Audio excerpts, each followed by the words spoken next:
Jadi garis besar yang akan kita pelajari di fluidostatis ini sebenarnya kalau di buku itu ada banyak beberapa, cuman kita ambil yang inti-intinya aja. Ya, ini peta konsep. Udah kelihatan? Sudah.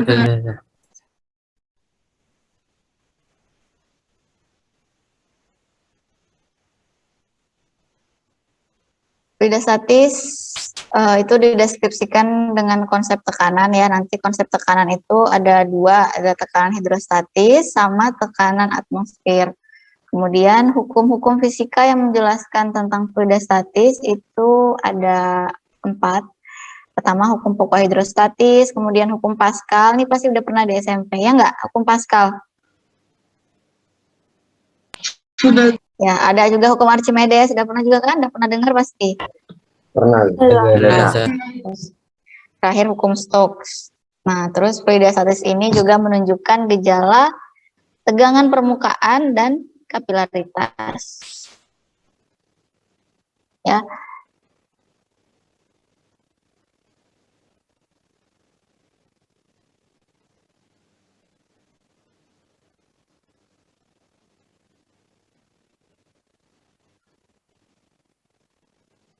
Nah, fluidostatis itu tadi fluida artinya zat yang dapat mengalir. Kalau statis artinya apa? Diam. Tetap diam. Jadi gimana? Fluida yang dapat mengalir diam. Mengalir apa diam? Jadi intinya kita pelajari. Yang masih ada di satu tempat. Maksudnya belum berpindah dari satu tempat ke tempat lain. Iya, benar. Jadi kita memang belajar fluida. Fluida itu zat yang dapat mengalir, contohnya tadi gas dan cairan ya. Tapi yang kita pelajari di bab sekarang ini yang statisnya dulu, artinya yang dalam posisi dia tenang, diam gitu. Contohnya air dalam gelas, air dalam bak mandi kalian, itu kan airnya tuh diem ya. Tenang, nggak mengalir dia. Nah, itu namanya fluidostatis. Kita pelajari yang statis dulu, yang dia diam, dia tidak belum jalan, belum mengalir.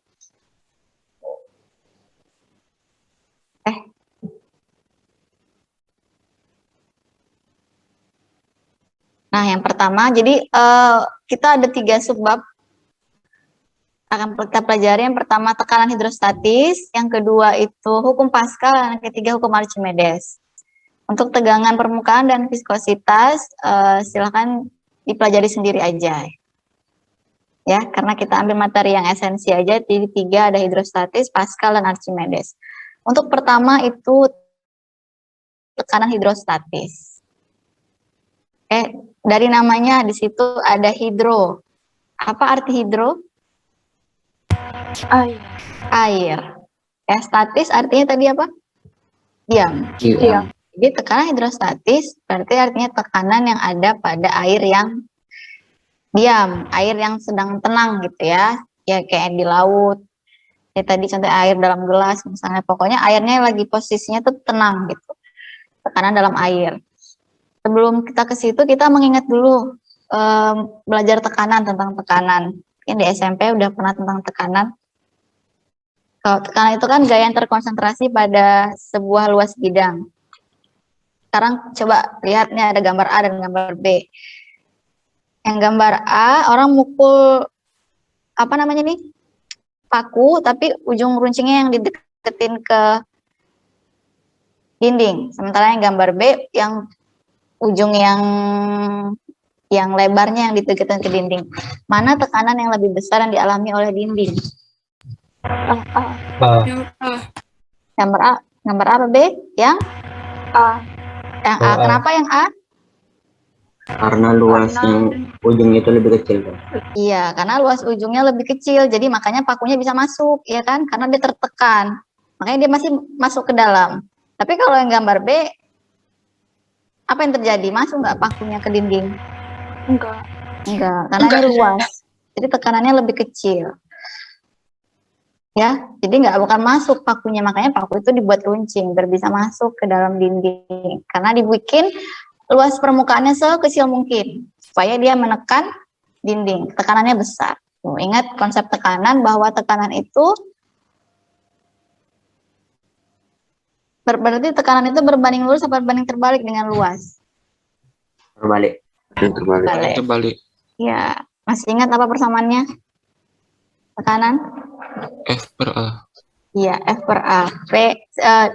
Tekanan disimbolkan dengan P. Ya, tuh.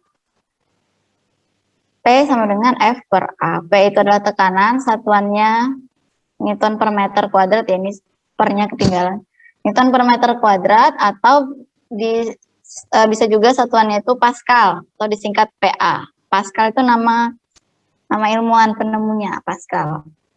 F itu gaya Newton dan A itu tadi luas bidang tekan. Jadi kalau semakin besar A-nya, bilangan kalau semakin dibagi dengan angka yang besar, maka berarti P-nya menjadi semakin kecil. Sebaliknya kalau semakin dibagi dengan A yang kecil, bilangan kalau dibagi dengan bilangan yang kecil, kan nanti P-nya akan semakin besar. Tuh. Contoh lagi kayak kakinya bebek. Kakinya bebek bentuknya gimana? Selaput kan, dia kayak di antara jari-jarinya itu ada penghubungnya itu selaput. Kenapa dia diciptakan seperti itu? Karena kan bebek sering berjalan di lumpur ya. Lumpur itu kan lembek. Jadi luas permukaan kakinya dibikin lebih lebar supaya dia tidak terlalu menekan tanah, biar nggak terlalu tenggelam kakinya. Jadi diciptakan oleh Allah, kakinya bebek itu ada selaput supaya lebih lebar A-nya lebih luas. Jadi dia nggak terlalu tertekan masuk ke dalam becek kakinya. Ya begitu, dan berbagai macam hal lainnya. Masih ingat ya tekanan? Ini konsep awal tekanan. F per A. Kemudian, nah sekarang kita masuk ke tekanan hidrostatis. Lihat di sini ada gambar orang di darat, orang kedua di dalam laut, orang ketiga juga dalam laut tapi lebih dalam, dengan kedalaman H3. Ini setiap orang ini mengalami tekanan. Ya, orang di darat mengalami tekanan P1. Apa yang dirasakan oleh orang di darat ini, dia mendapatkan tekanan dari siapa? Dari atmosfer. Dari atmosfer, dari udara. Kita ini sedang ditekan oleh udara ya, karena kita lagi di posisi di permukaan, ada tekanan udara. Jadi yang dirasakan oleh orang yang di darat ini, dia mengalami tekanan udara atau tekanan atmosfer.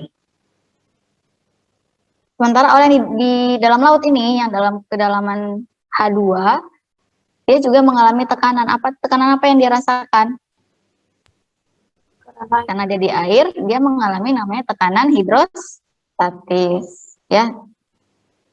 Plus tekanan udara, jadi dapat tekanan udara juga, plus tekanan hidrostatis. Tuh.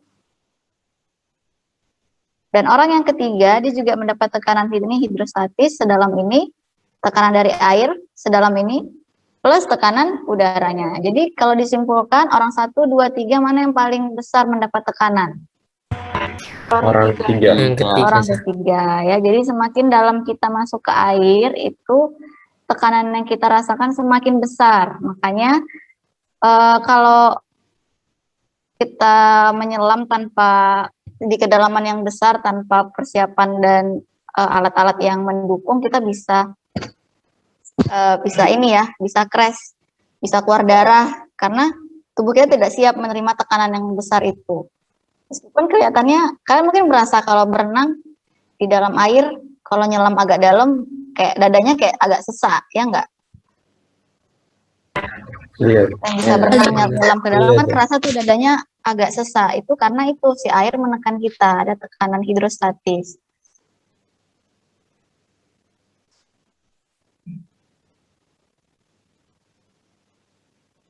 Nah, apa itu tekanan hidrostatis?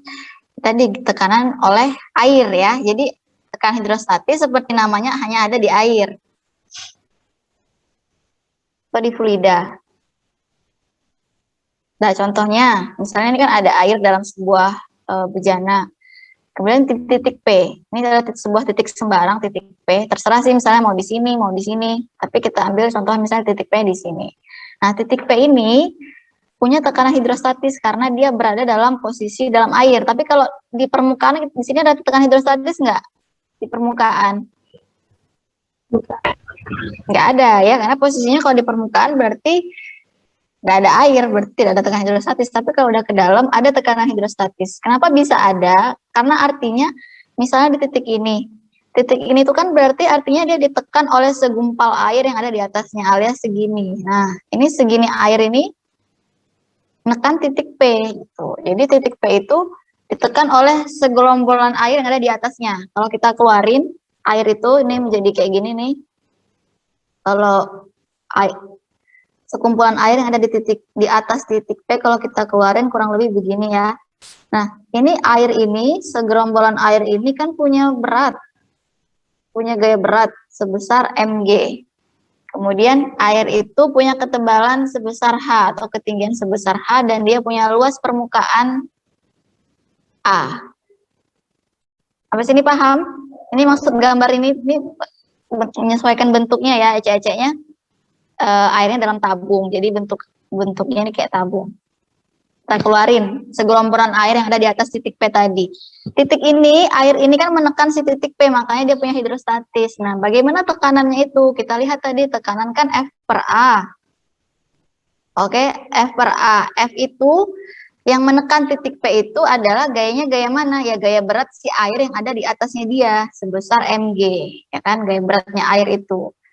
Nah, mg per A itu luas permukaan ininya, luas permukaan yang dia tekan. Kemudian massa ini bisa kita rubah menjadi rho kali V. Ingat hubungan massa jenis sama dengan M per V. Maka M itu bisa kita rubah menjadi massa jenis dikali volume. Masih ingat nih massa jenis? Ya, jadi massa ini kita rubah menjadi rho dikali volume. Supaya apa Zahya? Supaya persamaannya menjadi cantik, ya. Jadi kita bikin jadi rho kali volume. Kemudian volume ini kita jabarin lagi menjadi volume itu kan sama dengan tinggi dikali luas permukaan A dikali H. Luas permukaannya siapa? Luas permukaannya air tadi kan kita ngomongin si air yang segumpal air ini. Ya, volume air ini sama dengan luasnya dia, luas permukaan ininya dikali tingginya, A dikali H, dikali G. Nah, jadinya rho kali A kali H kali G per A. A-nya bisa dicoret, maka tinggallah tekanan hidrostatis, pH itu hanya hidrostatis ya, sama dengan rho dikali G dikali H. Rho itu apa? Massa jenisnya siapa? Air. Ya, massa jenis cairannya ya. Berapa massa jenis air? 1000 meter. 1000. 1000 satuannya apa? Kilogram per meter kubik ya. Jadi ingat rho air itu nggak usah dikasih tahu soal lagi, harus udah di luar kepala. Rho air itu kalau dalam satuan kilogram per meter kubik itu 1000. Ini satuan internasionalnya. Tapi ada juga yang menyatakan dalam gram per sentimeter, boleh juga sih. Tapi bukan 1000 lagi, jadinya 1. Ya, ini harus udah di luar kepala. Jadi persamaan hidrostatis itu rho, massa jenis zat cairnya, dikali G itu ya gravitasi. H ini apa? Ya. Kalau kita ngomongin bawah laut, lebih enak kita sebutnya kedalaman, bukan ketinggian, karena dia di bawah ya. Jadi H ini adalah kedalaman zat cairnya. Kedalamannya berarti kalau H-nya semakin besar, P-nya bagaimana? Makin besar. Makin besar juga. Jadi artinya semakin dalam di bawah air itu, semakin dalam tekanannya juga semakin besar. Jadi jangan coba-coba menyelam tanpa bantuan profesional atau alat-alat yang mendukung ya. 5 meter atau 10 meter aja mungkin udah sesak, udah sesak banget itu. Jadi jangan coba-coba terjun bebas dari ketinggian ke air buat gaya-gayaan, karena akan membahayakan tubuh kalian. Karena terlalu tertekan, itu bisa ngeluarin darah, entah dari hidung, entah dari telinga, ya. Karena tekanannya semakin besar kalau makin dalam. Sampai sini paham konsep tekanan statis? Kurang juga. Ya, persamaannya adalah rho dikali G dikali H. Dan hidrostatis berbanding lurus dengan massa jenis cairan kali gravitasi dikali kedalamannya.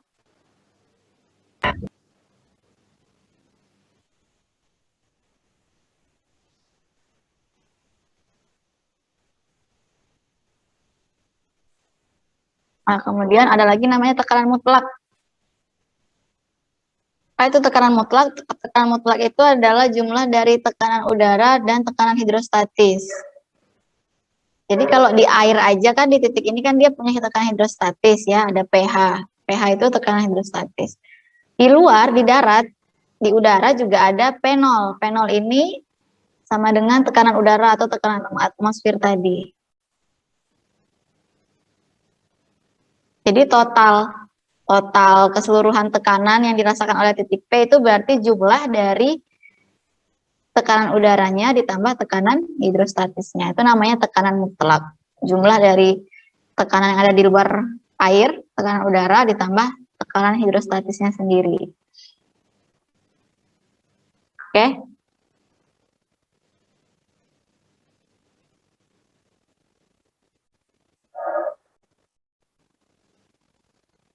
Nah, ini sama aja kayak tadi ya, tekanan hidrostatis adalah tekanan zat cair dalam keadaan diam yang disebabkan oleh massa jenis, kedalaman, dan G, kecepatan gravitasi. Semakin besar kedalaman laut, maka tekanan hidrostatis juga semakin besar.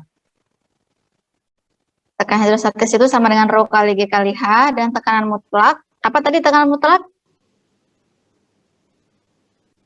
Jumlah dari tekanan hidrostatis sama atmosfer. Iya. Jumlah dari tekanan luar atau tekanan udara dan tekanan hidrostatisnya. Tekanan udara itu disimbolkan dengan P0 ya. Satuannya apa? Satuannya Pascal.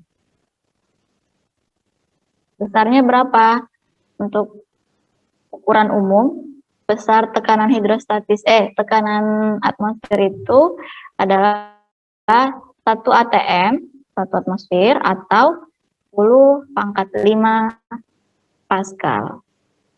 Satuan internasionalnya ini Pascal.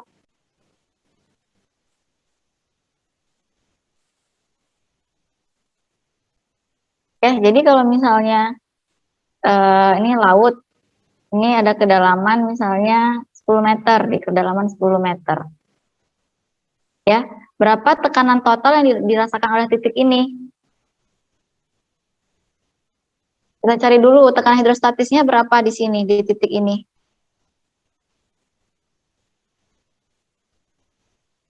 Apa tadi tekanan hidrostatis? Rho kali G kali H. Rho-nya berapa? Rho air berapa? 1000. G berapa? 10. H berapa? Kedalamannya 10 meter. Ada berapa nolnya nih? 5. 5. Ya, jadi 10⁵ satuannya apa? Pascal. PA. Hidrostatisnya aja udah 10⁵. Kalau ditambahin dengan tekanan udara luarnya, P0-nya juga berapa? Tapannya itu 10⁵ ya. Nah, jadi tekanan total yang dirasakan oleh titik ini keseluruhannya berapa? Tekanan mutlaknya 10⁵ ditambah 10⁵ sama dengan 2 kali 10⁵5. Pas. Ya, jadi kurang lebih jadi 2 kali lipat. Makanya makin ke dalam tuh makin berat karena kita secara nggak langsung juga ditekan oleh udara di atas. Gitu. Jadi 2 kali lipat. Kalau di darat kita cuma ngerasain 10⁵. Tapi kita nyelam 10 meter aja udah menjadi 2 kali lipat. Apalagi 30 meter, 50 meter itu semakin besar lagi ya. Dan gitu seterusnya. Paham tekanan mutlak dan hidrostatis? Ada pertanyaan? Nanti ini Ustazah share ininya. Apa di Google Classroom ya.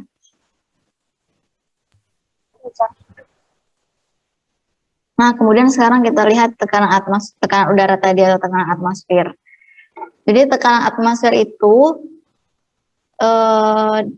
didapat dari percobaan sederhana seperti ini. Ya, tekanan atmosfer itu disebut juga tekanan udara. Alat yang digunakan untuk mengukur tekanan atmosfer namanya barometer raksa. Jadi ini ada tabung. Tabung terus divakum. Di vakum itu udaranya disedot. Jadi tabung dalam ini nggak ada udara nih di sini. Hampa udara disedot.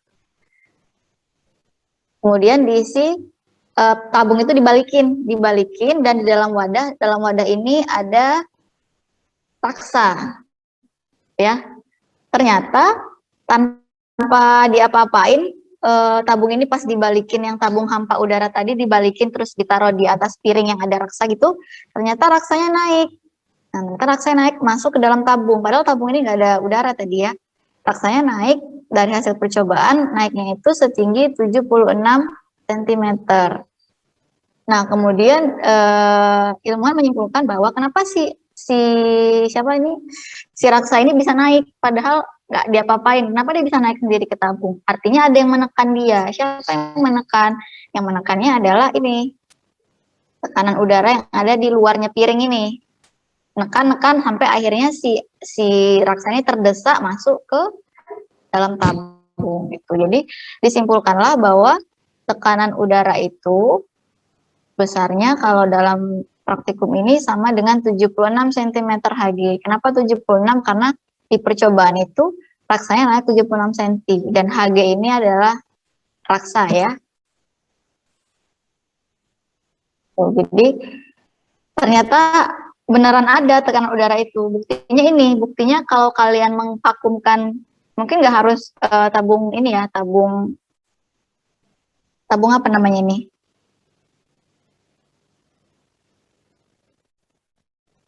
Tabung seperti ini, terus divakumkan, terus kalian balikin, masukin ke dalam raksa, nanti raksanya tiba-tiba naik sendiri. Artinya dia ditekan oleh udara sekitar. Tuh. Jadi tekanan udara itu ada, buktinya ini.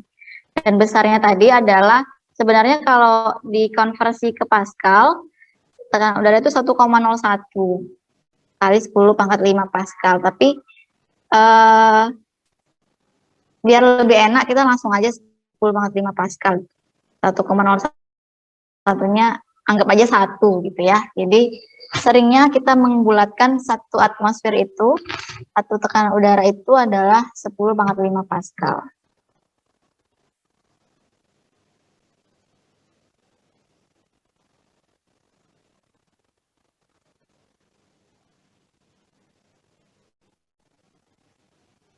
Nah, kemudian kita masuk ke hukum pokok hidrostatis.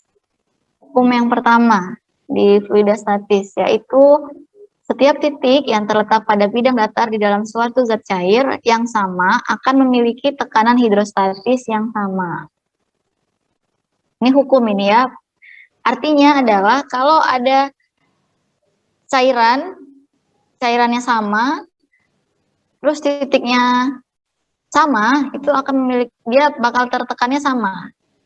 Tekanan hidrostatisnya sama. Contoh nih ada tabung U. Ini diisi air yang sama ya.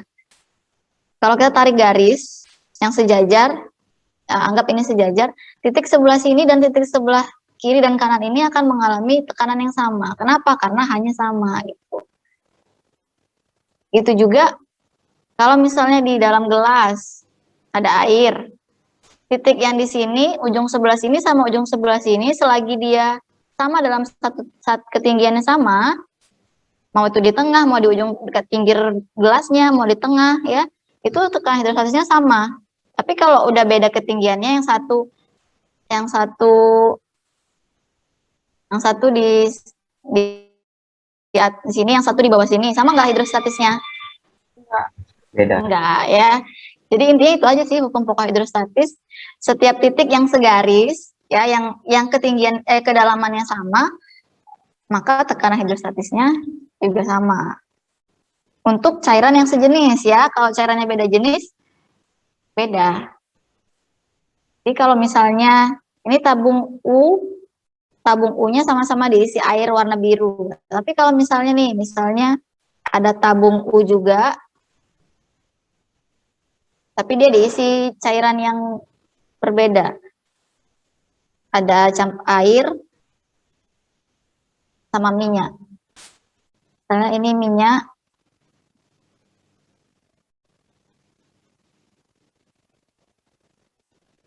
Nah, atau yang merah ini anggaplah ya minyak lah misalnya. Minyak ini air.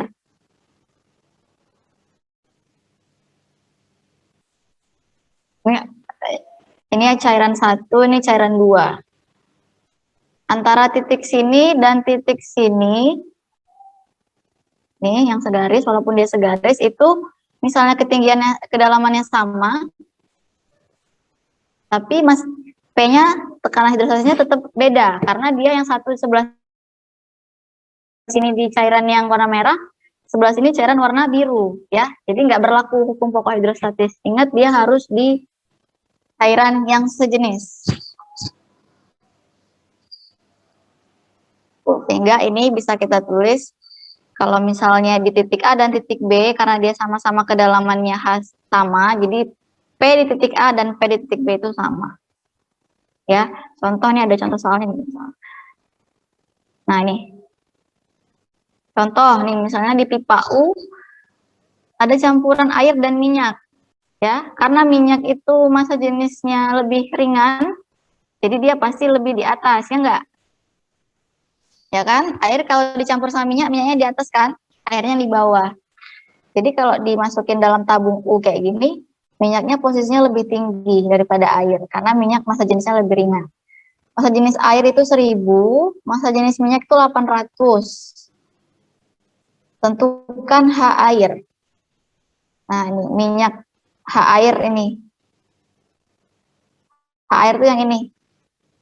H minyak itu tinggi minyak nggak tahu juga berapa, tapi dikasih tahu selisih tinggi air dan tinggi minyak itu adalah 2 cm. Nah, bagaimana cara mengerjakannya? Kita ambil garis di perbatasan antara minyak dan air. Jadi kita ambil garis di sebelah sini. Nah, itu kan posisinya masih sama-sama di titik yang segaris. Maka titik A dan titik B itu tadi tekanannya sama. Di titik A kita lihat titik A itu ditekan oleh udara ya, PO, karena ini kebuka, tabungnya kan kebuka nggak ditutup, jadi ada tekanan udara plus tekanan hidrostatisnya si air, rho GH. Di titik B juga sama. Titik B dia ditekan oleh udara dari atas karena kebuka, ada P0, dan ditekan oleh hidrostatisnya si minyak setinggi sedalam ini, rho GH hanya hanya. Karena kiri kanan posisinya kebuka, ada P0, jadi P0-nya kita coret, jadi tinggal rho GH air ditambah rho GH minyak. Rho air adalah 1000, G-nya kita coret juga ya karena sama. H air yang mau kita cari sama dengan rho minyak 800 dikali H minyak. H minyak berapa? H minyak karena nggak tahu berapa, berarti kan H minyak itu sama dengan 2 cm ditambah H air. Ya kan? Selisihnya 2, tingginya, terus H airnya itu nggak tahu berapa. Jadi HA ditambah 2. Maka ini 800 bagi 1000, 0,8 jadinya, terus HA sama dengan 0,8 HA ditambah 1,6. Semula tinggi airnya itu 8 cm. Kalau tinggi air 8 cm, berarti tinggi minyaknya berapa? 10. 10.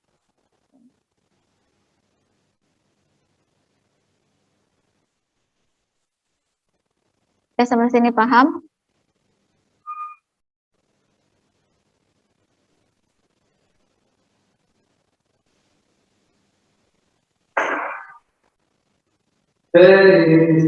Kenapa, Ustaz?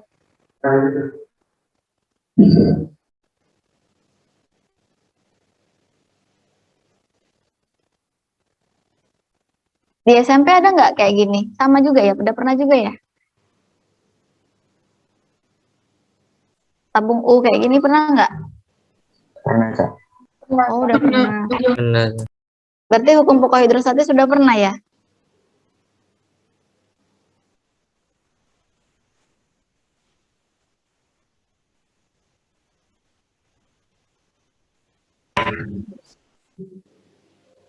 Ya, Ustazah mau absen dulu. Ini berapa orang ini?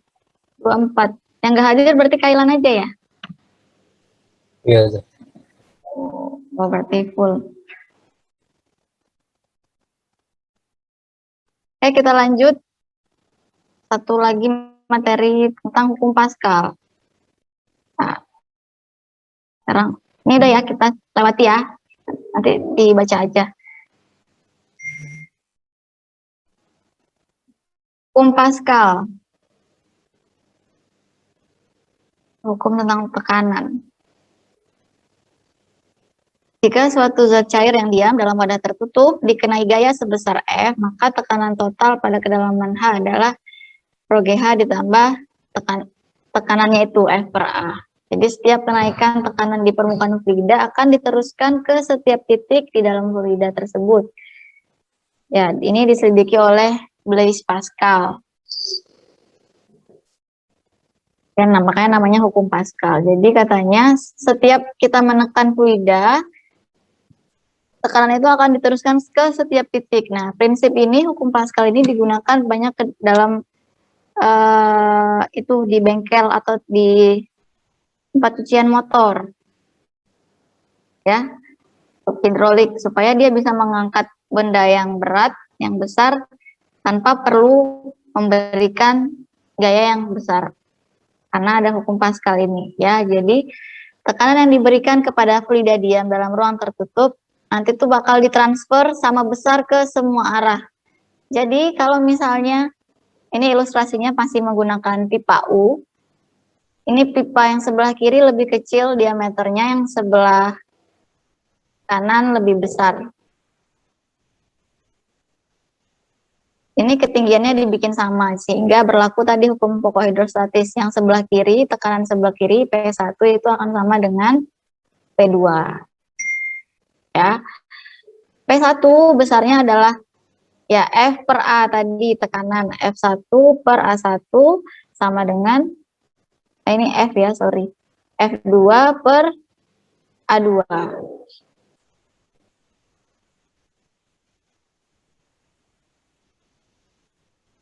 Hubungan F dan A itu gimana jadinya? Berbanding lurus atau berbanding terbalik? Nah, balik. Terbalik, Kak. Oh, iya, terbalik.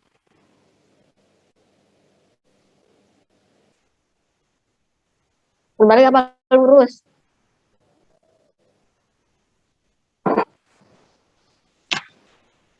S sama dengan F per A. Berarti F dan A-nya berbanding lurus apa terbalik? Terus ambil contoh di buku ya.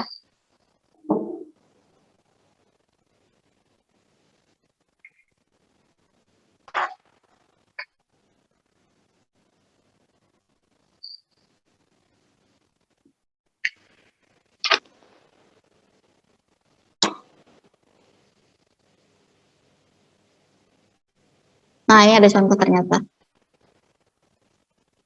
Jadi itu tekanan hukum Pascal F1 per A1 sama dengan F2 per A2. Intinya kalau hukum Pascal itu dia menggunakan prinsip tadi sama kayak hukum pokok hidrostatis. Jadi dia dibikin ketinggian kedalamannya sama, isi fluida ya, bisa gas, bisa zat cair. Kemudian kalau ini didorong, kalau di titik sebelah sini didorong dengan gaya F, nanti dia fluida ini bakal meneruskan tekanan itu ke sebelah sini gitu, ditransfer. Karena ini dengan syarat ini harus isi fluida, nggak bisa zat padat ya, harus diisi fluida. Jadi boleh air, boleh gas. Ketika kita dorong sebelah sini, yang sebelah sini nanti bakal naik, angkat. Ini ditransfer ke sana. Prinsip ini digunakan biasanya di tempat cuci mobil buat ngangkat mobil, buat ngangkat yang berat-berat. Contohnya nih. Nah ini, sebuah pengangkat hidrolik bekerja berdasarkan tekanan air. Jadi berarti di dalam ininya diisi air. Ini air. Tentukan besarnya gaya F yang dibutuhkan untuk mengangkat sebuah mobil yang masanya 1.200 kg. Jika G-nya 10, A1-nya 20, A2-nya 400.